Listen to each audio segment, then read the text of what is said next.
buta, meski mata terbuka ketika hidup tanpa cahaya. Ku tersiksa, ku merana saat lupakan talenta apa yang ada di dalam diriku. Temukan cahaya dirimu tanpa tahunan berlalu, menitmu hilangkan semua ragu, pahami indah talentamu. Find your light and shine, unlock your potential with talent DNA. Kita bertalenta, ungkap dan pancarkan indahnya sinarmu. Kita bertalenta, talent DNA untuk hidup bahagia. Find your light and shine, mengungkap cahaya di dalam dirimu dengan talent DNA. Find your light and shine. Baik, sekali lagi saya ingin infokan dan reminder kembali bahwa di akhir acara kita akan memilih satu orang pemenang untuk mendapatkan 3 free live tools talent DNA. Maka dari itu, Bapak Ibu diharapkan aktif mengikuti acara ini hingga akhir. Dan untuk tema hari ini, kita akan membawakan adik abang kompak ala talent DNA dengan Coach Bram dan gestarnya ada Pak Luki Alamsyah dan Pak Rinaldi Agusyana. Dan untuk playlist talent DNA, Bapak Ibu untuk lebih dalam mengenai talent DNA silahkan menyimak melalui barcode di slide ini atau kunjungi www.talentdna.me. Silahkan scan barcode-nya untuk playlist talent DNA. Baik, jika sudah, Bapak atau Ibu, jika kita lihat, mungkin di forum ini banyak juga di antara peserta baru pertama kali hadir di Ask Me About Your Talent DNA dan bahkan belum memiliki hasil talent DNA-nya. Oleh karena itu, untuk membantu para peserta memahami talent DNA, berikut ini penjelasan mengenai talent DNA yang akan disampaikan oleh gurunda tercinta kami, oleh Dr. Ari Ginanjar Agustian.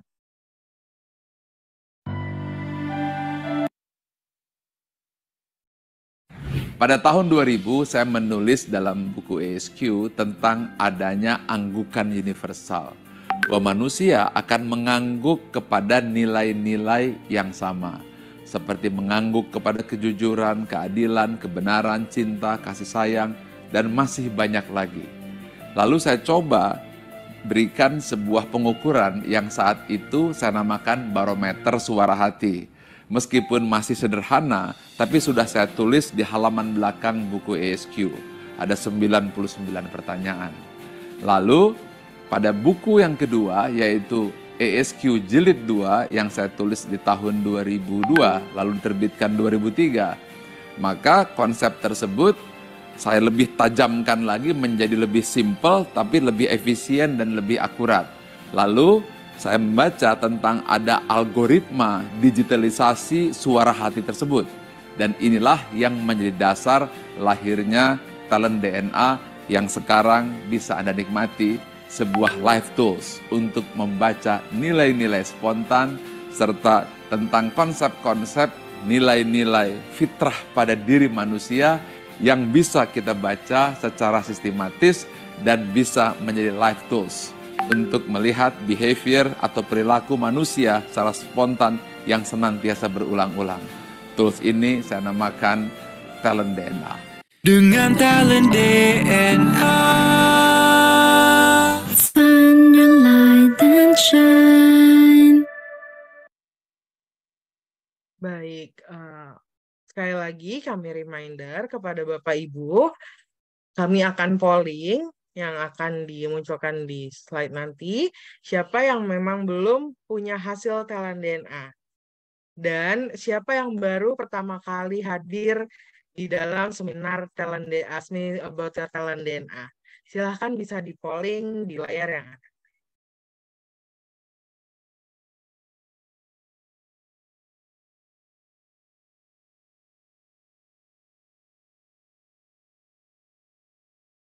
Baik, wah berarti yang sudah punya banyak dan yang banyak juga yang belum punya dan yang baru pertama kali hadir dan ada juga yang sudah pernah bergabung. Untuk itu, Pada tahun 2000, izin saya akan bacakan terlebih dahulu 10 top talent dan 5 bottom talent dari Parinaldi dan Paluki. Dan untuk 10 top talent dari Parinaldi selaku Direktur YSQ Tour and Travel, dengan 10 top talent Parinaldi adalah intuitif, vigorous, artikulatif, self-confident, inovatif, kolektor, go-getter, troubleshooter, signifikan, dan convincing. Sedangkan 5 bottom talentnya adalah forgiving, unquotable, struktur, genuine, dan equitable. Dengan Paluki Alamsyah selaku Direktur PT Arga Bangun Bangsa, 10 top talentnya ada inisiator, decisive, noble, energizer, aversive, fixer, collaborator, direktif, kompetitif, accountable. Sedangkan 5 bottom talentnya Paluki adalah sociable, genuine, equitable, harmony, dan carry. Selama 30 menit ke depan, kita akan membahas bagaimana kombinasi top dan bottom talent spiritual DNA yang mempengaruhi perilaku sehari-hari. Jika Bapak atau Ibu sudah memiliki hasil talent DNA, baik itu top 10 maupun full 45 reportnya, silakan sambil dipelajari dan disimak sekiranya talenta Bapak dan Ibu pun bisa menjadi tergambar di bintang tamu hari ini. Jika ada pertanyaan, silakan bisa dituliskan di kolom chat. Dan bagi Bapak Ibu, harap mengikuti acara sampai akhir, karena kami akan memberikan giveaway berupa 3 free talent DNA kepada 1 pemenang. Sekali lagi, untuk memahami lebih dalam mengenai talent DNA, silahkan kunjungi www.talentdna.me. Let's find your light and shine. Silahkan, Coach Bram. Ya, baik. Terima kasih, Zahra. Assalamualaikum warahmatullahi wabarakatuh. Alhamdulillahirrahmanirrahim. Assalamualaikum Pak Ari, Pak Yan, Pak Luki. Apa kabar? Waalaikumsalam, Bram. Alhamdulillah.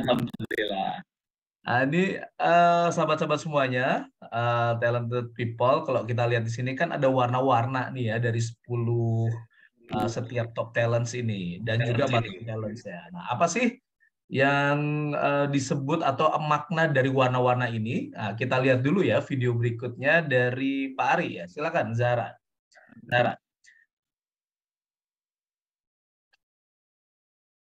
ada 45 talent DNA dan semuanya kita pecah menjadi 3 tipe.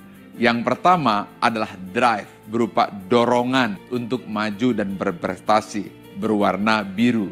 Yang kedua adalah network, bagaimana cara membangun relasi dan mempengaruhi orang lain, dan warnanya kuning. Yang ketiga adalah bagaimana mengeksekusi dan mengimplementasi ide serta rencana tersebut, dan warnanya merah. 3 itu adalah kombinasi drive, network, dan action, DNA. Dengan talent DNA. Find your light and shine. Ada Oke, baik ya. Oke, sahabat-sahabat semua, ini kalau kita lihat antara Pak Yan dan Pak Luki ini ya semua colors ada ya di sini. Oke. Ini kalau dan kurang lebih mirip-mirip sih sebenarnya kalau dari sisi colors ya, tapi memang ternyata cara untuk bagaimana menjalankannya pasti berbeda. Nah, ini mau ngobrol-ngobrol dulu nih ya. Pak Luki, pagi ini sehat Pak? Alhamdulillah sehat, Coach Bram. Alhamdulillah sehat ya. Alhamdulillah. Nah, ini kita mau ngobrol-ngobrol sebentar nih dengan Pak Ian dan Pak Luki ya pagi ini supaya kita lebih rileks ya, lebih santai. Oke. Kalau mungkin boleh di escape dulu terus diulang lagi. Kayaknya nih double juga nih Zahra nih. Ya, suaranya tadi udah agak double. Oke, escape kemudian diulang lagi. Ya, masalah teknis nih. Ya. Oke, kalau dari Pak Luki nih, apa sih yang membuat Pak Luki nih, kalau misalkan melihat Pak Ian, baik secara personal ataupun profesional, yang paling disukai oleh Pak Luki dari Pak Ian apa nih, Pak? Oke, terima kasih Coach Bram. Ini menarik pertanyaannya. Yang saya sukai dari Pak Ian, ada banyak sih sebenarnya. Tapi dalam hal ini yang pasti Pak Ian itu dari pengamatan saya sejak kecil seorang pembelajar ya, seorang learner sejati lah ya. Dan ini terbukti saya ingat waktu kecil kami, saya, Pak Ian, Pak Ari itu kan sekolah madrasah tuh. Jadi tiap waktu kami SD itu dari pagi sampai jam 12 itu SD sekolah biasa. Kemudian jam 3 sampai maghrib gitu ya. Lanjut lagi. Asar sampai maghrib kami sekolah sore, sekolah agama, Madrasah Diniyah Al Ittihad. Mungkin kalau Pak Rinaldi ingat ya. waktu itu kami selesaikan itu ya, alhamdulillah 4 tahun. Tapi di antara kami bertiga, Pak Rinaldi ternyata lanjut pendidikan ke Jamiat Khair tuh, ingat nggak Pak Rinaldi? Saya ingat banget tuh. Belajar bahasa Arab. Pak Rinaldi waktu SD bahasa Arabnya cus. Waduh, ini memang tipe learner ya. Satu itu, terus kedua, Pak Rinaldi itu senang belajar ya. Senang belajar biasanya kalau pas lagi liburan SMA, liburan kuliah, pasti ngambil kursus yang rada mengagetkan gitu, yang kadang-kadang kita bingung buat apa gitu ya. Pernah saya ingat waktu itu di Kebun Melati ya Pak Rinaldi ya, ngambil kursus bengkel apa, ditanya untuk apa? Pengen buka bengkel, tapi ternyata nggak buka bengkel sih. Terus yang pasti juga saya lihat Pak Rinaldi itu insightful ya. Saya suka kalau di BOD gitu ya, kan kita suka presentasi masing-masing. Yang saya tunggu itu biasa feedback Pak Rinaldi. Feedback itu dia bisa ngelihat insight sesuatu yang saya nggak lihat gitu ya. Yang kita nggak lihat. Mungkin karena Pak Rinaldi seorang pembelajar, jadinya idenya banyak. Itu sih Coach Bram secara singkat ya. Keren banget ya. Kalau dari Pak Ian nih Pak, kan kalau tadi kita sedikit menangkap ya dari yang disampaikan oleh Pak Luki, Pak Ian ini pembelajar sejati ya. Boleh jadi Pak Ian kan memang punya kolektor di sini Pak. Ya, jadi karena kalau ini memang cari tahu ya, suka belajar ya. Kenapa? Karena nanti konteksnya kita akan lihat ya setelah ini ya. Karena ingin giving contribute lah ke banyak orang gitu ya. Nah, kemudian dan kalau misalnya tadi makanya sampai belajar ngelas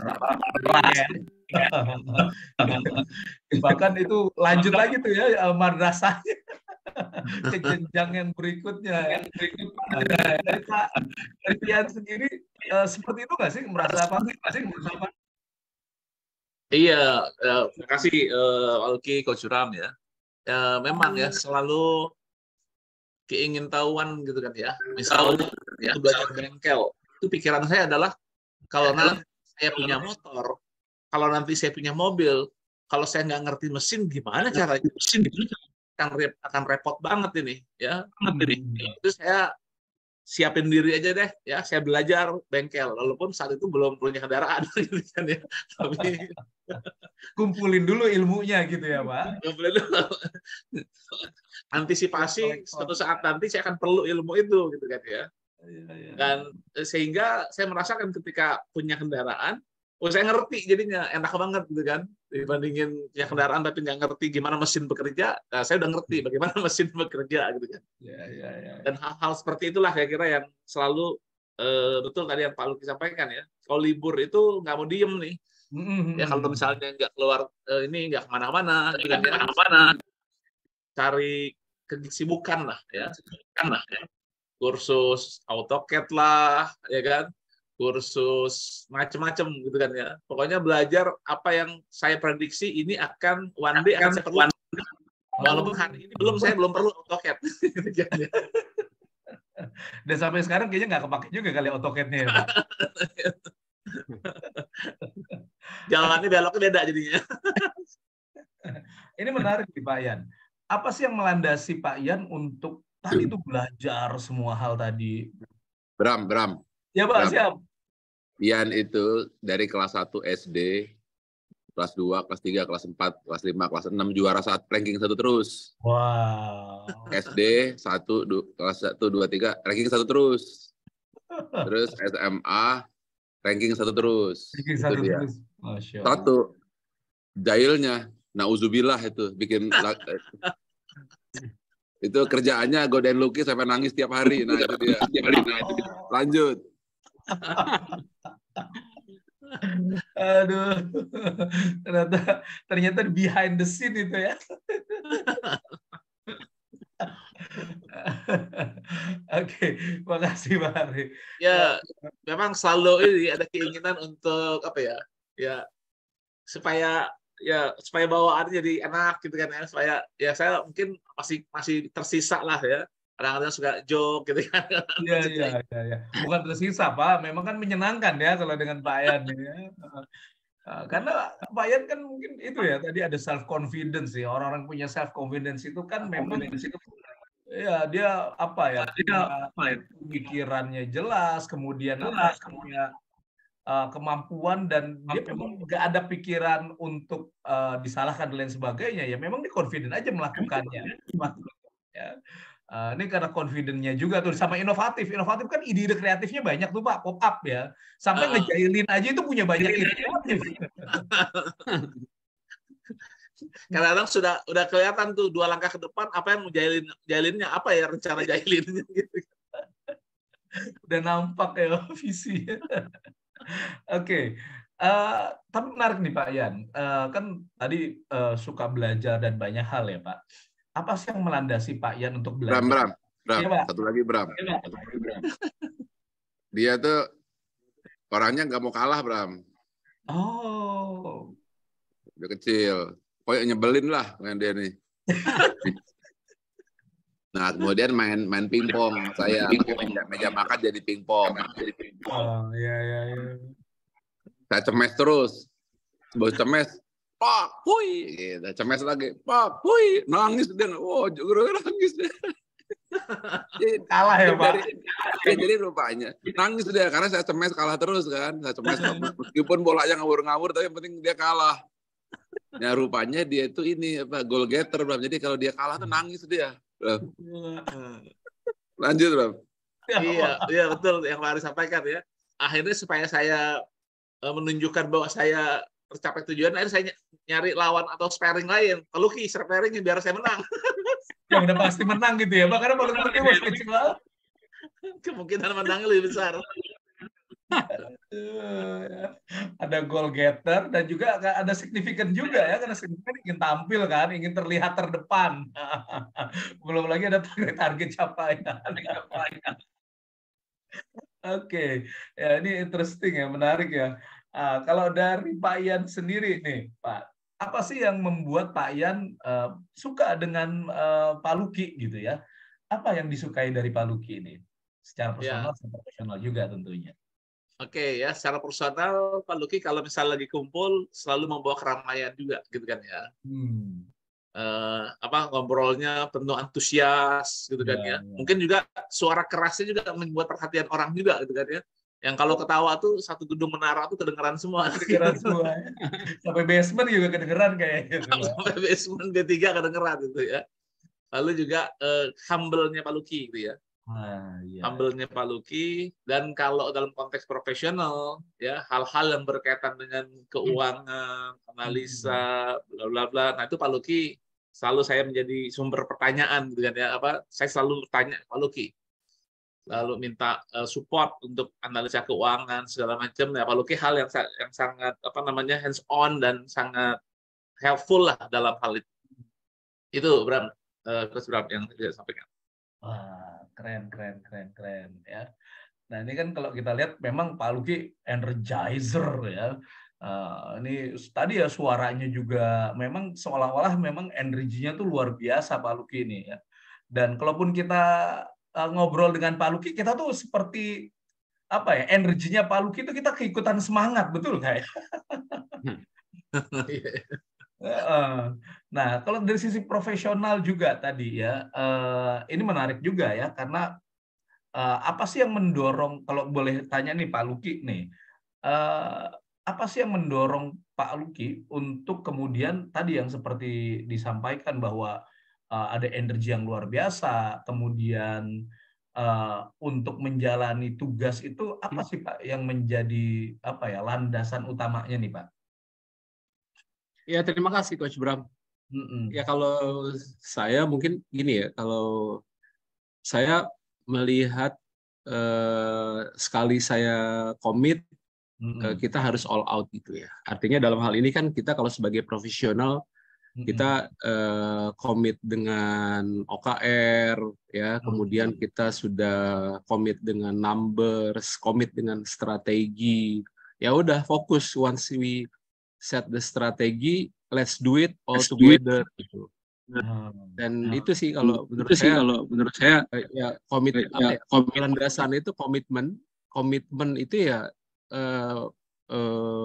komitmen itu jadi pride saya gitu ya dalam hal ini ya secara alamiah sih. Artinya once we commit, let's do it with all consequences gitu, dengan no excuse dan lain-lain. Ya udah kita lari running extra mile lah kayak gitu ya Bram ya. Artinya ya dengan mungkin bisa extra hours dan lain, that is okay sih, jadi nggak berasa aja gitu. Karena memang saya nggak membayangkan kalau ada tugas yang nggak selesai. Jadi emang harus komitmen sih intinya ya.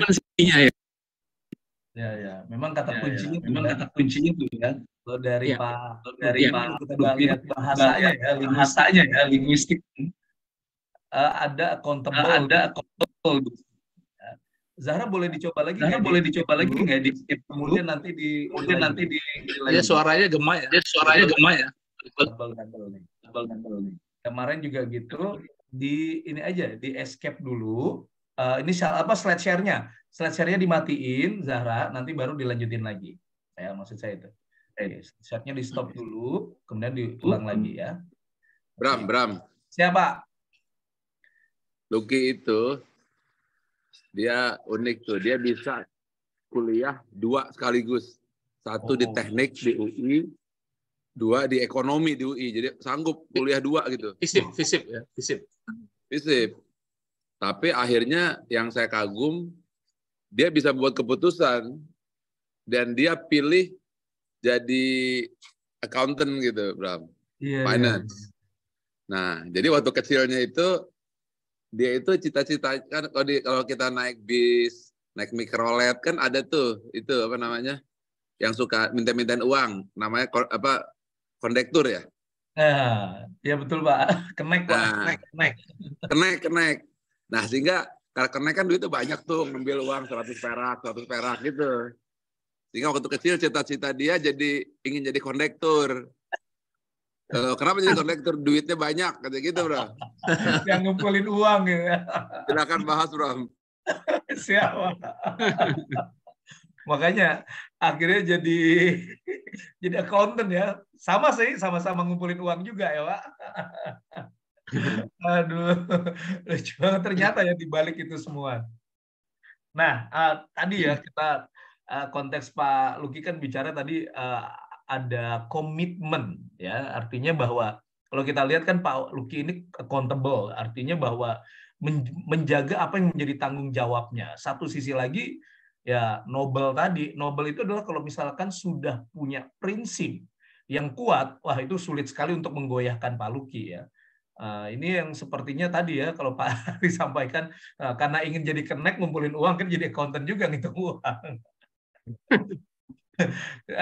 Dari Pak Luki sendiri merasa seperti itu nggak sih Pak, bahwa kalau udah punya prinsip ini, waduh itu sulit sekali untuk menggoyangkan Pak Luki nih, apalagi kalau itu sesuatu yang sifatnya memang value yang Pak Luki pegang gitu ya. Ya artinya ya value itu yang jadi apa ya, yang jadi sumber energi ya, sumber bahan bakar. Kalau dari yang saya rasakan ya, saya bergerak berangkat dari rumah dan lain-lain, walaupun situasinya whatever the situation ya, itu jadi energi ya, energi bagaimana kita ingin berkontribusi untuk misi visi organisasi lah gitu ya. Jadi itu jadi sesuatu yang sangat memotivasi gitu ya Bram ya. Apalagi yang setelah di ESQ kita belajar tentang visi misi, itu jadi nggak usah terlalu banyak bicara, itu aja udah sangat menggelorakan sih buat saya. Sehingga selalu ada sumber energi sih, kalau saya sih merasa seperti itu ya Bram ya. Selalu bersemangat gitu kalau pagi berangkat kantor, happy ya terus gitu. Ya alhamdulillah. Alhamdulillah. Karena memang itu tadi ya, ada campuran dari energizer-nya nih, energi yang nggak pernah padam dari Pak Luki. Jadi spiritnya tuh luar biasa. Apalagi Pak Luki kalau kita lihat di sini ada aversif ya, yaitu untuk dorongan untuk menjadi pribadi yang selalu profesional, berhati-hati dan memperhitungkan resiko. Wah cocok banget ya, pas banget kayaknya sih. Ya. Oke. Nah, kemudian kalau misalkan nih, sekarang saya boleh tanya ke Pak Ian ya, Pak. Kalau dari Pak Ian melihat Pak Luki nih, Pak, apa sih kelebihan yang dimiliki oleh Pak Luki yang membuat mungkin kalau dari Pak Ian sendiri melihat Pak Luki ini, kelebihan ini apa ya? Ada proud, ada bangga ya, ada semakin apa ya, semakin menyayangi gitu ya Pak. Apa Pak? Ya, mungkin nanti nyambung dari yang tadi Pak Luki sampai ceritakan ya. Pak Luki yang selalu ngejar nih ya. Tapi saya akhirnya merasakan manfaatnya juga gitu kan ya. Dikejar gitu ternyata bermanfaat gitu kan ya. Walaupun seringkali saya bilang tunggu dulu, ini belum waktunya dikejar gitu kan ya. Saya bilang jangan terlalu cepat juga, ada kalau cepat ini bisa berantakan ke depannya nih. Ya maksudnya saya melihatnya hal yang positif gitu kan ya. Paling nggak saya ada yang mengejar ngingetin saya gitu kan ya. Sambil saya ngecek ini ngejarnya kecepatan atau sebenarnya udah memang waktunya, sehingga saya jangan nunda lagi atau jangan apa namanya, jangan nunggu lagi gitu loh. Kadang-kadang kan saya ingin sesuatu itu lebih baik dulu gitu kan. Sure dulu bahwa ini sudah sudah ready, oke, kita melangkah gitu kan ya. Nah, kadang-kadang terlalu pusinya itu buat saya agak ini sedikit, tapi ya ternyata ya mungkin bagus juga nih, saya harus ada yang ngepush gitu kan ya, walaupun saya akan kontrol gitu kan ngepushnya ini. Itu sih menurut saya, Bram. Ya Pak, siap. Sekarang kesan saya terhadap dua orang ini gitu, dua adik saya nih. Jadi kebayang nggak, Rinaldi ini, Ian ini kalau ngambil keputusan lama banget, analitik dulu, pokoknya sampai sakit kepala lah gitu kan, berhari-hari untuk membuat satu keputusan gitu, karena analitiknya gitu. Kemudian kalau Luki, pokoknya kalau udah masuk akal, decisive kan, ambil keputusan. Jadi dua ini memang berbeda banget gitu. Beda banget. Tetapi ketika Rinaldi memegang ESQ Tour, megang analitiknya dahsyat, keren gitu, dia bisa membawa ESQ Tour bersama dengan Solihin menjadi world best number 1 in the world. Gitu. Tangan dulu dong, keren. Ya. Bahkan ESQ Tour yang tadinya sebuah organisasi yang tidak ditengok oleh siapapun karena rugi melulu kan, tapi di tangan Mr. Teliti Rinaldi yang bisa menghitung berapa kacang hijau tumpah, lembaga itu menjadi sehat kembali, baik secara finance, pelayanan, dan juga kehadirannya di Indonesia. Kita berikan tepuk tangan untuk Pak Rinaldi. Nah, Luki yang saya kagumi, Luki itu boleh dibilang 2 dekade membawa ESQ selamat dari sisi keuangan. Iya. Dan kita tahu kan, kalau organisasi yang selalu profit kan enak ya Bram. ESQ kan naik turun gunung kan. Mendingan kalau naik turun gunung Bram, naik turun gunung nyelam Bram. Mendingan coba kalau nyelam di kolam renang, nyelam di kali gitu kan.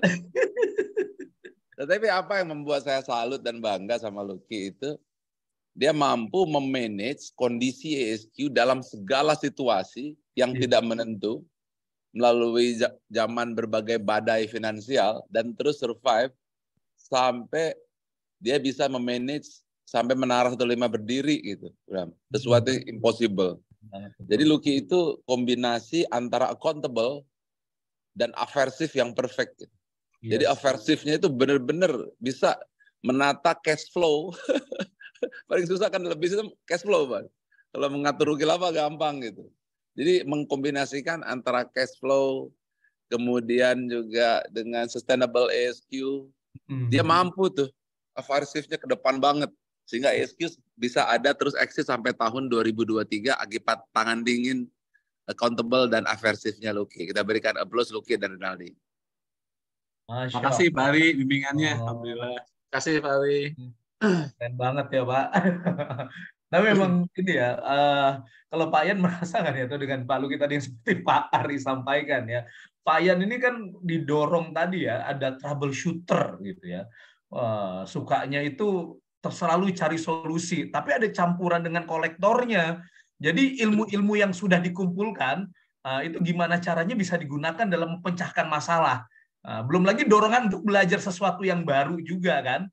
Akhirnya wah itu trapnya di situ ya. Wah, nyari-nyari solusi, nyari-nyari landasan ilmu baru untuk memecahkan masalah. Belum lagi ada goal getter yang memastikan ini kayaknya harus selesai nih ya. Jadi kombinasi sempurna lah kalau tadi kalau Pak Ari bilang ini lama sekali menganalisanya. Sementara Pak Lucky itu yang nomor satunya adalah inisiator. Jadi kalau memang udah plannya ini udah pokoknya eksekusi dulu gitu ya.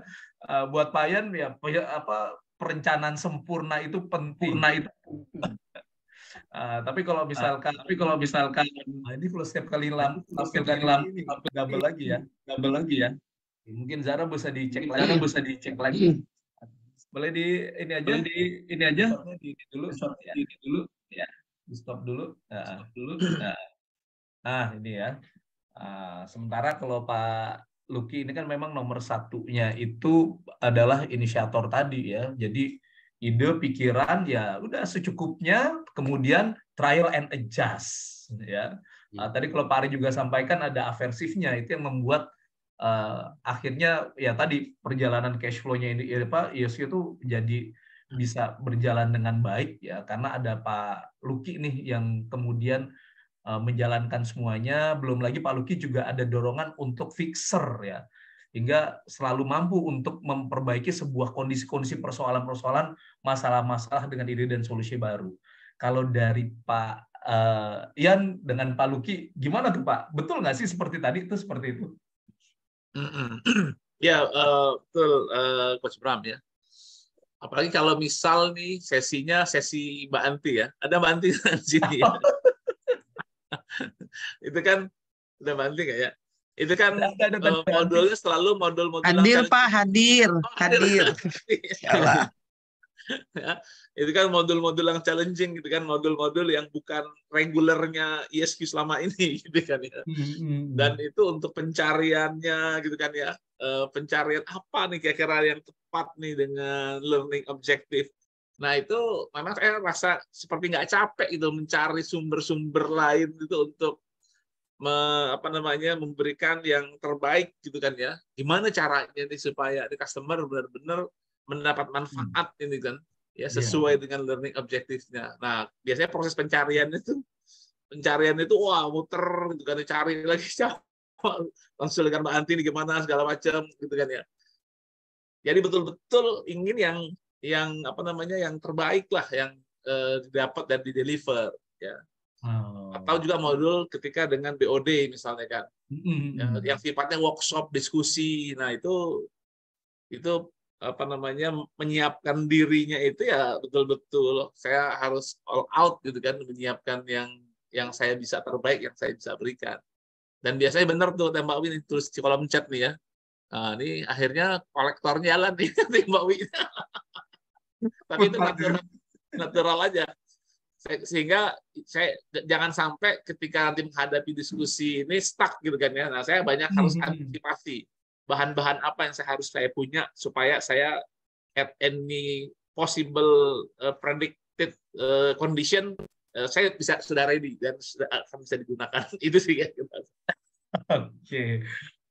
Keren Pak Yan. Kalau Pak Luki sendiri betul nggak sih Pak tadi itu ya? Oh ya Pak Luki ini kalau udah ini pengennya segera aja ya, trial adjust lah, jangan kelamaan planning gitu. Ya betul sih Coach Bram. Kalau saya itu kan prinsip saya once strategi sudah ditetapkan, after that eksekusi gitu. Jangan terlalu banyak bicara-bicara, jangan terlalu banyak mikir. Yang penting kita udah komit dengan strategi yang sudah kita bicarakan. Sekarang saatnya eksekusi, jangan nunggu lagi gitu. Karena saya ngelihat kita berhadapan dengan resources yang terbatas, dengan waktu yang terbatas. Artinya we have the strategy, let's do it gitu ya. Maksudnya jangan nahan. Dan kadang-kadang saya sama Pak Rildi sering ribut, sering berantem juga sih. Artinya gitu ya Pak. Iya, suka gergetan. Artinya kalau ini sudah clear, ini udah bahaya ini di belakang. Action gitu. Karena kan biar bagaimana persepsinya muncul juga kan, bahaya nih. Iya, contoh kayak di ISQ Tour kan Pak Rinaldi sebagai pimpinan gitu kan. Sebagai pimpinan di ISQ Tour kan. Saya di CFO-nya. Artinya kan saya nge-push untuk mengambil tindakan, artinya berstrategi oke, tapi kita harus balas dengan eksekusi. Nah, itu yang jadi diskusi yang seru ya artinya. Saya pun mendapatkan manfaat banyak sih. Saya perlu Pak Rinaldi, khususnya ketika di meeting-meeting BOD gitu ya. Seringkali pemaparan BOD itu Pak Rinaldi menanggapi dan memberikan insight yang menarik, yang bagus, yang kita nggak lihat gitu. Iya. Mungkin ini bakat dasarnya Pak Rinaldi ya. Mungkin kalau dari sebuah angka tuh kita ngelihatnya mungkin hanya 2 dimensi ya. Kalau Pak Rinaldi itu bisa ngelihat 10 lapis di bawahnya gitu, Bang. Iya. Jadi kehadiran Pak Rinaldi saya merasakan manfaatnya. Thank you Pak Rinaldi. Sering hot debate gitu ya, yang terkait hal itu. Tapi memang nggak ada yang sempurna, masing-masing BOD ada keunikannya dan disitulah kita saling melengkapi. Atas bimbingan Pak Ari pastinya. Siapa? Kebayang nggak Bram? 2 orang ini pasti debatnya confirm lah kan? Karena Rinaldi kan sangat kolektor gitu ya. Jadi dan juga ilmunya itu banyak banget. Jadi di kepala tuh isi ilmunya Masya Allah. Tuh kalau tempayan sampai luber-luber gitu. Sampai bengkel las juga ada ilmu las. Semuanya. Kemudian dan juga inovatif gitu. Pernah kita minta bikin sebuah program itu seluruh ilmunya dari mulai metalurginya, ilmu kelautannya, ilmu SDM-nya digabungkan untuk satu program gitu. Jadi bayangkan itu konsep program iceberg itu kan skema gunung es bisa dibalikin sebenarnya nggak tumpah lautnya bilang gitu. Saking kreatif inovatif itu Pak. Saking kreatif karena dia pengen semua ilmunya keluar gitu. Sementara Lucky kan decisive gitu. Apalagi sih ini udah selesai nih putuskan aja dan dia inisiator. Kebayang nggak itu? Kontra. Mr. Inisiator yang decisive, Mr. Kolektor yang inovatif gitu. Kebayang. Sehingga rupanya DNA dari kecil, Bram. Iya. Sehingga karena dia Rinaldi ini sangat inovatif gitu ya. Yang inovatif dulu itu adalah ngerjain adeknya. Jadi saya nggak pernah ngelihat tiap hari kecuali Lucky nangis terus tuh. Tiap hari nangis karena jadi inisiatifnya itu inovasinya untuk godain adeknya gitu. Jadi bener DNA, bener nih DNA bro. Lanjut bro. Jadi Pak Rinaldi waktu kecil itu sering bersekutu sama saya untuk Pak Rinaldi ngajak saya untuk ngeledekin AA kita manggilnya kan. Jadi kehebatan Pak Rinaldi itu untuk bisa mempengaruhi gitu. cari sekutu sebenarnya. Berstrategi untuk menyelesaikan masalah. Itu kan ikut ya Bram ya, ikut siapa yang paling kuat mempengaruhi gitu Bram. Iya. Karena kalau kita lihat kan Pak Ian ini juga nih satu self confident ya, punya PD ya, kemudian juga convincing ya, mudah sekali untuk meyakinkan orang ya. Belum lagi signifikan kan, pengennya tampil juga kan, muncul ya. Aduh, ini mudah buat Pak Ian tadi untuk menyampaikan segala sesuatu dengan ide-ide dan gagasan yang mungkin nggak pernah dipikirkan oleh orang lain dengan semua ilmunya tadi. Ide-idenya pop up dan convincing orang, artikulatif lagi ya, menjelaskannya itu orang tuh menjadi paham mudah ya, dengan apa yang disampaikan oleh Pak Yan gitu ya. Kalau tadi Pak Ari bilang iceberg itu sampai dibalik. Lagi dicari filenya belum ketemu. Dicari filenya belum ketemu. Ya, ini interesting sih memang, apalagi kalau tadi ya, kalau sama-sama udah lagi berdebat Pak Luki dan Pak Yan, satu sisi Pak Luki ini kan juga direktif ya. Jadi buat Pak Luki ya, it's okay in the middle of something, kalau memang harus diputuskan ya bicara aja Pak Luki gitu ya. Sementara Pak Yan tuh yang punya self confident, yang punya kepedean juga. Nah, ini seru nih kalau udah berdebat. Dan nggak ingin buru-buru gitu loh, maksudnya jangan gegabah lah kalau bahasa ininya kan. Hati-hati nih. Ya. Gitu maksudnya. Iya, itu dia. Nah, ini kalau tadi Pak Luki sampaikan seperti tadi tuh Pak Yan. Kalau Pak Yan tuh, waduh, jangan sampai terjebak terlalu larut lah ya. Nah, tadi ada jebakannya kan, memang ada kolektor ya, selalu ngumpulin ide, troubleshooter ya, cari root cause. Kalau belum ketemu root cause-nya itu masih aja dicari. Persoalannya adalah ilmunya ini kan banyak banget gitu yang mau sebagai alat bedah analisa. Nah, kalau dari Pak Yan sendiri nih, apa sih dari Pak Luki yang bikin gregetan nih, Pak Yan? Itu tadi ya pusi harus segera itu dulu nih. Jangan dulu nih. Ini kalau gini bisa salah nih langkahnya itu loh. Dulu selesai dulu. Supaya jangan terlalu kolektor dan inovatif lah gitu. Selalu ingat itu inisiator gitu ya. Iya betul Pak. Nah, waktu kecil jadi Ian itu kan sama saya, dia takut gitu kan. Udah kecil nih, waktu TK SD lah. Nah, dia selalu manfaatkan Luki itu paling kecil kan.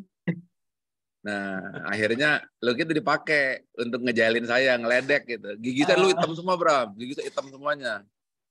Nah, Ian itu untuk ngeledekin saya, dia nyuruh adiknya Luki, bilang tuh, areng, gigi saya kayak areng gitu kan. Akhirnya Luki-nya mau, aleng. Ngajarin itu, abang ngajarin. Lanjut.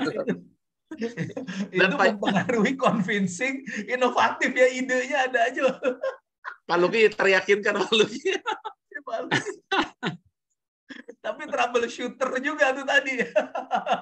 Kan masalahnya. Konsekuensi jadi anak ketiga, Bram. Resiko jadi anak ketiga ya, Pak.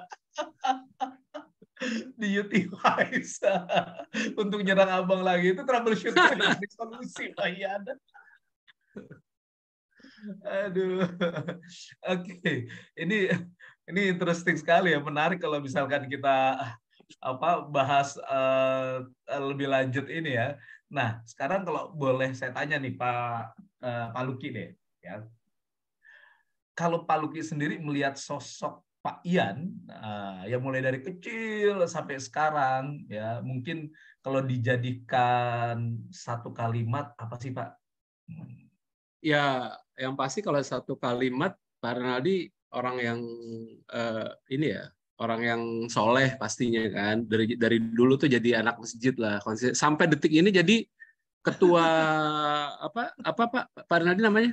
Ketua pengurus masjid. Di SD. Jadi di sela-sela kesibukannya dari dulu konsisten tuh, nggak jauh dari masjid gitu, Bram. Jadi saya bersyukur lah ya, artinya saya juga bangga, saya happy lah ya, artinya punya kakak yang dari dulu konsisten ngajak ke masjid gitu ya, Pak Rinaldi. Dan juga Pak Rinaldi itu ya teman diskusi yang asik sih. Kadang-kadang Pak Rinaldi kan dia multi bidang ya. Kadang-kadang kalau saya sharing tentang bidang keuangan yang saya tahu itu bukan bidangnya Pak Rinaldi, dia misalnya kita cerita tentang ekonomi makro, situasi ekonomi, bisnis. Pak Rinaldi curious banget, gali. Jadi diskusi itu bisa pop up gitu. Ya saya surprise juga sih, loh. Punya ketertarikan juga. Jadi anything dia suka gitu, Bram. Jadi teman diskusi yang asik lah gitu. Yes, jangankan keuangan ya, ngelas aja suka gitu ya Pak, apapun any kind of knowledge. Oke, interesting. Oke, Pak Yan, kalau Pak Yan sendiri tadi dengan apa yang disampaikan oleh Pak Luki merasa seperti itu nggak sih? Oh iya, memang seperti itu ya. Iya, betul. Artinya ya mungkin karena saya banyak yang keingintahuannya banyak gitu ya, ingin tahu ini, ingin tahu itu, dan didorong semangat untuk apa namanya, ya mencari hal-hal yang baru gitu kan. Dan itu buat saya satu kepuasan gitu kan ya, satu kebahagiaan lah gitu kan ya, mengetahui banyak hal, dan satu saat saya yakin ini akan terpakai juga nih untuk urusan-urusan baik untuk diskusi maupun urusan pekerjaan gitu kan ya. Walaupun realitanya banyak juga ilmu yang nggak kepake sekarang ya Pak. Ya banyak yang belum kepake. Belum kepake, tetap loh, tetap ya. Coba tuh satu hari nanti Bapak bisa pakai AutoCAD-nya tadi ya Pak. Ya. Ya kalau Pak Luki, saya lihat Pak Luki itu adalah kalau untuk partner di ini profesional, yaitu partner yang damping saya pas banget lah ya. Yang ngedorong saya nih, yang nagih saya gitu kan ya. Paling nggak yang tadi yang Pak Ari sampaikan, paling nggak saya ngelihat mungkin memang udah waktunya nih gitu kan ya. Walaupun kadang saya masih berargumen, ini belum waktunya, bisa nggak minta waktu sebentar lagi nih. Ada satu lagi harus satu langkah yang diambil. Paling nggak ada yang ngingetin. Yang tadinya mungkin langkah kelima, dengan adanya Pak Luki ngingetin harus langkah kedua, paling nggak ya langkah ketiga ada akhirnya kita akhirnya putuskan, kira-kira begitu lah ya kita. Iya. Oke, nice ya. Oke, kalau dari Pak Yan sekarang, apa yang kalau misalkan menggambarkan Pak Luki nih Pak, selama mungkin dari kecil sampai sekarang ya, apa yang bisa Pak Yan sampaikan untuk menggambarkan seorang Pak Luki? Ya artinya membawa keceriaan lah ya ke dalam satu, ketika kumpul itu membawa keceriaan, dan ya banyak memberikan secara ininya adalah solusi-solusi gitu kan, kalau secara profesionalnya. Jadi dalam suasana untuk hari-hari gitu kan ya, itu kalau ada Pak Luki ya jadi suasana tuh jadi bisa lebih hidup gitu kan ya. Hidup ya, energizer-nya terasa sekali ya Pak ya. Iya. Itu memang ya. Oke. Kalau Pak Luki merasa nggak sih tadi seperti yang Pak Yan sampaikan? Atau banyak nggak juga orang bicara seperti itu tentang Pak Luki? Ya, saya mengaminkan sih apa yang Pak Rinaldi sampaikan, karena saya mungkin bawaan saya tuh saya selalu optimis melihat in all condition, selalu ada sebuah harapan, selalu pas. Semua situasi pasti ada solusinya gitu. Asal kita betul-betul sungguh-sungguh mencari solusinya. Itu yang membuat saya kenapa kok ya ada yang bilang kok always happy gitu ya. Artinya selalu berenergi gitu. Karena ya itu saya selalu optimis melihat pasti ada solusinya asal kita mau gitu ya. Dan juga ya kita di BOD saling melengkapi sih Coach Bram ya. Artinya Pak Rinaldi juga saya perlukan juga, yaitu karena bisa memberikan masukan sesuatu yang saya nggak lihat gitu ya, dengan mungkin dalam hal ini Pak Rinaldi seorang analytical, memberikan masukan yang seringkali banyak orang tuh nggak lihat gitu, tapi Pak Rinaldi bisa ngelihat lebih dalam lagi gitu. Nice. Jadi memang ya mau tidak mau ya as people, apalagi as a team, kita memang harus kolaborasi ya. Itu keren banget ya. Nah sekarang kalau dari ini kan sekarang kita punya talent DNA ya. Nah, ini makasih banget ya, thanks to Pak Ari yang sudah berusaha ya meng-create, mendevelop, hingga kemudian sekarang kita bisa melihat nih masing-masing dari talent-talent kita ya. Jadi apa sih artinya bagi Pak Luki ya setelah memahami dan melihat talent ini ya, untuk baik itu secara personal ya, sebagai seorang adik ya, ataupun juga sebagai profesional ya, sebagai leaders di ESQ Group. Keberadaan keberadaan talent DNA ini, iya Pak. Ya kalau menurut saya talent DNA ini, jadi kita tahu ya bakat alamiah kita gitu. Dan kita menggunakan bakat alamiah ini untuk untuk kita menjalankan misi kita ya kan. Karena saya nggak kebayang deh kalau nggak ada talent DNA, saya hanya meraba-raba apa bakat alamiah saya gitu. Nah, di sini kan dikonfirm ya dengan bakat alamiah, energizer, aversi, fixer, initiator. Artinya dengan saya tahu bakat alamiah saya memaksimalkan kekuatan ini untuk sukses gitu ya. Sukses untuk menjalankan tugas tugas segala macam. Artinya kebayang kalau nggak ada talent DNA, saya saya nggak tahu siapa saya kan, apa yang menjadi kekhasan saya gitu. Apa yang menjadi kekuatan, apa yang menjadi area of improvement. Kalau di sini kan very clear ya. Dari top talent dengan bottom talent. Dan tinggal kalau saya melihat, saya akan menggunakan kekhasan saya, kekuatan saya untuk bisa menjalankan tugas dan amanah yang diberikan. Terima kasih Pak Ari, talent DNA-nya keren banget sih ini. Terima kasih. Nah, saya boleh ngomong nih, Bram. Boleh, silakan Pak. Sebagai CEO sekaligus abang gitu kan. Ya dulu saya salah nih betapa talent DNA ini sangat penting dari awal, harusnya udah saya buat sistemnya nih ya. Tapi sekarang lebih jelas. Jadi Rinaldi ini dulu saya pikir kok belum action juga. Saya anggap dia ini nggak courage gitu kan Bram. Akhirnya saya minta makan sambal cabe gitu Bram. Terus kemudian saya minta ada gregetnya ya Pak. Makan daging mentah, stek paroh gitu kan ya. Supaya berani gitu. Tapi ternyata saya melihat dia dengan persepsi saya. Salah saya gitu kan. Akhirnya sering saya tegur gitu kan. Coba jangan kalau makan cabai, makan cabenya aja, saya bilang. Sering-sering makan pedas supaya galak gitu kan. Kemudian tapi ternyata hari ini kan bisa kita lihat bahwa dia ini bukannya tidak berani. Justru dia itu vigorous gitu kan. Namun dia itu ilmunya banyak, kolektor, lalu dia ini inovatif, dia ini intuitif. Jadi tiga mesin itu yang nampak bahwa dia tidak courage gitu, karena semuanya itu diikuti gitu. Coba bayangkan itu 10 tahun kesalahan saya ketika tidak pakai konsep yang seperti ini gitu loh, Bram. Paham Bram ya? Paham Pak. Jadi ini sekarang sudah ada secara matematis di mana kombinasinya 119 kali 10 pangkat 57 atau 109 oktadecillion gitu kan, possibility-nya itu. Nah sekarang dengan cara seperti ini kan kita lebih paham kenapa kok dia lambat, gitu. Kenapa kok belum diputuskan ya, karena dia butuh waktu untuk mikir, dan itu kita perlukan untuk mendampingi Lucky yang decisive, betul kan? Inisiator, pokoknya eksekutif. Pak, setuju Pak Ari.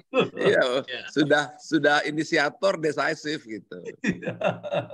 Tapi syukurnya Lucky itu adalah orang yang accountable, yang aversif, sehingga saya tenang-tenang aja gitu. Jadi saya punya direktur finance yang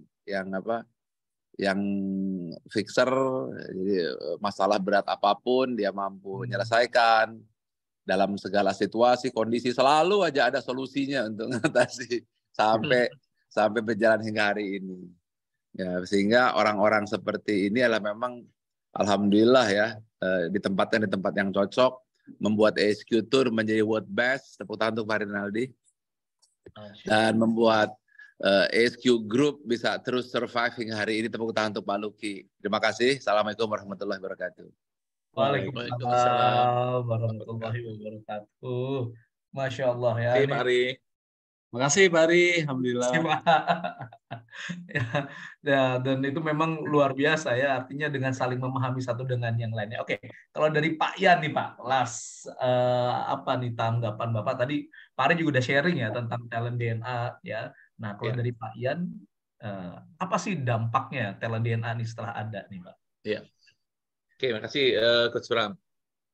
Artinya yang saya rasakan adalah kalau selama ini mungkin kita memahami by observation gitu ya.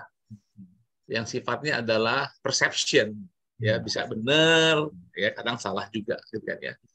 Nah, dengan adanya talent DNA ini, berarti ketika dia apa yang menjadi persepsi kita dan ternyata itu adalah yes, memang ternyata hasil assessment-nya seperti itu, berarti memang perilaku spontannya adalah seperti itu, berarti terkonfirmasi. Nah, ketika dia sudah terkonfirmasi, atau bahkan mungkin kadang ada yang terkoreksi, gitu kan ya, tentu buat kita akan lebih mudah nih, ya. Contoh yang tadi Pak Ari sampaikan tentang saya dan Pak Luki, saya perlu banget yang initiator, gitu kan ya, paling enggak yang selalu ngingetin, gitu kan ya, ayo, udah cepat, ayo, udah cepat. Walaupun saya mungkin tetap ada space sedikit saya perlu, gitu kan ya, untuk ini kan ya. Tapi kan paling enggak saya enggak terlalu lama, gitu kan ya, yang ada yang ngingetin. Ya. Nah, ini yang komplimen seperti ini saya rasa juga terjadi di bukan hanya untuk 2 orang, bisa jadi untuk orang ketiga, orang keempat dalam satu grup, ya, organisasi. Dan inilah yang akhirnya terjadi unity, gitu kan ya. Maka dia tim itu menjadi betul-betul ya tim yang produktif, gitu kan ya, yang saling bisa complementary. Ya, mungkin salah keywordnya adalah complementary, gitu kan ya, karena nggak ada manusia yang sempurna. Ya, justru saling mengisi inilah yang membuat kita akan jadi selalu lebih baik. Itu sih, Mas Bram. Keren, awesome. Makasih Pak. Jadi very clear ya tadi yang Pak Luki sampaikan, Pak Ian, kemudian tadi Pak Ari juga menambahkan ya, luar biasa. Oke, kita lihat dulu, ini ada satu video dari Pak Ari tentang bicara tentang manfaat talent DNA. Silakan Zahra.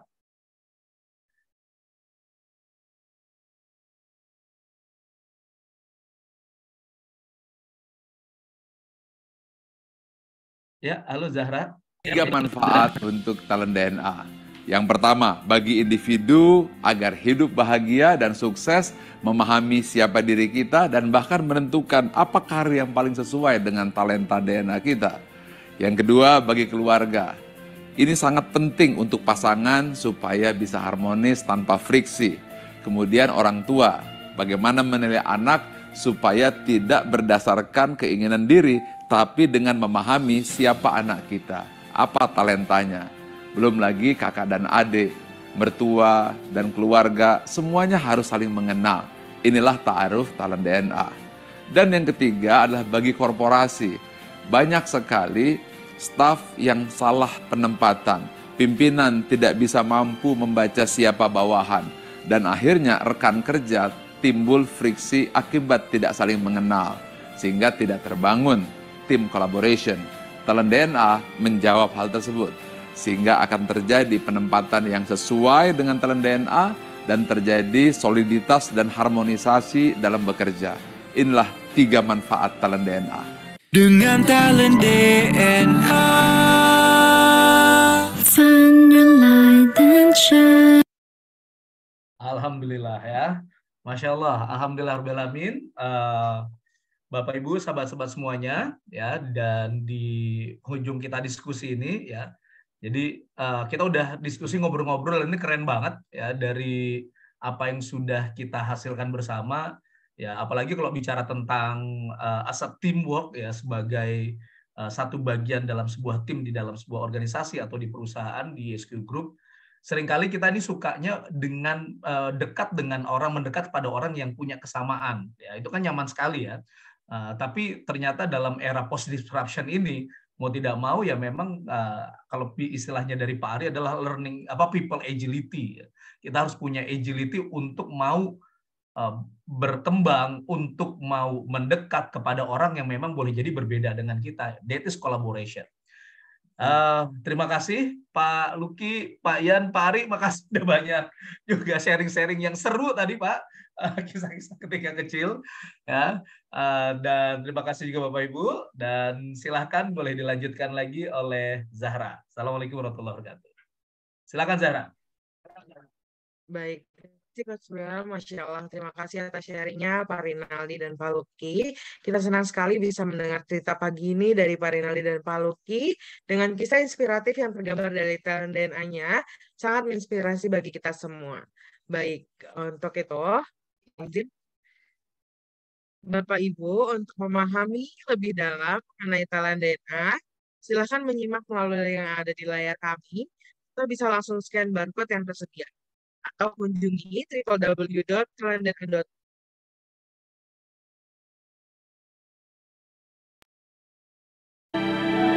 buta meski mata terbuka.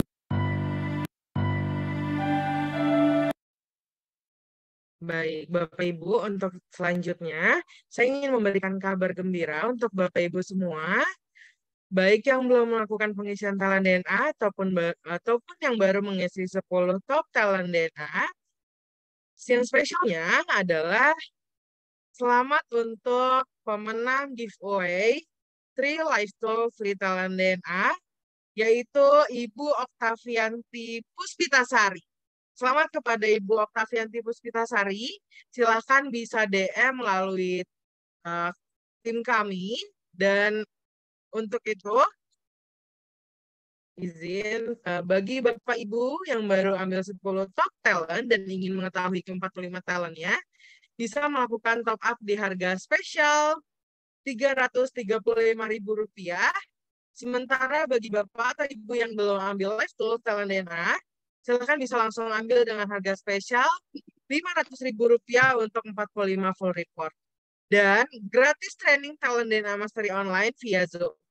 Ada yang lebih spesial lagi, Bapak Ibu yang mempunyai putra-putri SMP, SMA, ataupun mahasiswa, apabila ingin mendapatkan report karir, bisa ambil di harga hanya Rp750.000.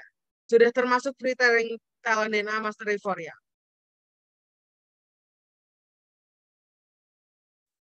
Baik, bagi Bapak Ibu yang ingin mendapatkan penjelasan hasil report talent DNA, silakan bergabung di Talent DNA Klinik kuota terbatas hanya untuk 5 orang pendaftar tercepat. Silakan hubungi konsultan yang memperkenalkan talent DNA kepada Anda atau menghubungi +62813824911165 untuk mendapatkan jadwal talent DNA klinik yang rutin diselenggarakan setiap Rabu dan Jumat. Pukul 3:30 sore sampai dengan jam 5 sore.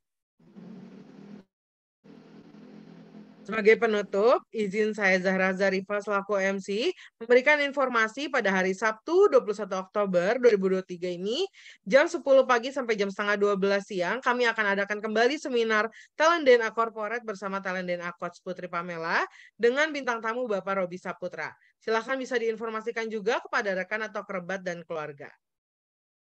Dan tambahan informasi, kami akan mengadakan seminar Talent DNA khusus corporate di tanggal 23 Oktober jam 3:30 sore sampai jam 5 sore dengan tema Servant Leadership with Talent DNA.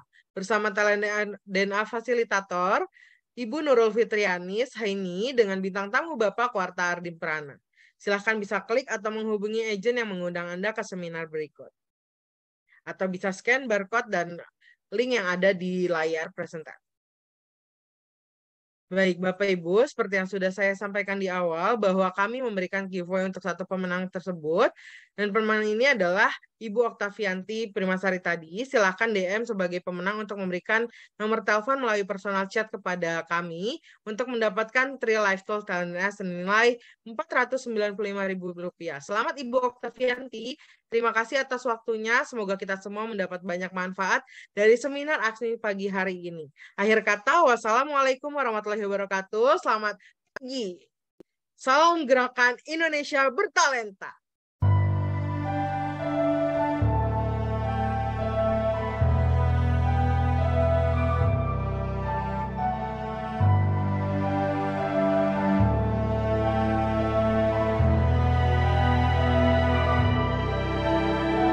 Buta, meski mata terbuka ketika hidup tanpa cahaya, ku tersiksa, ku merana saat lupakan talenta apa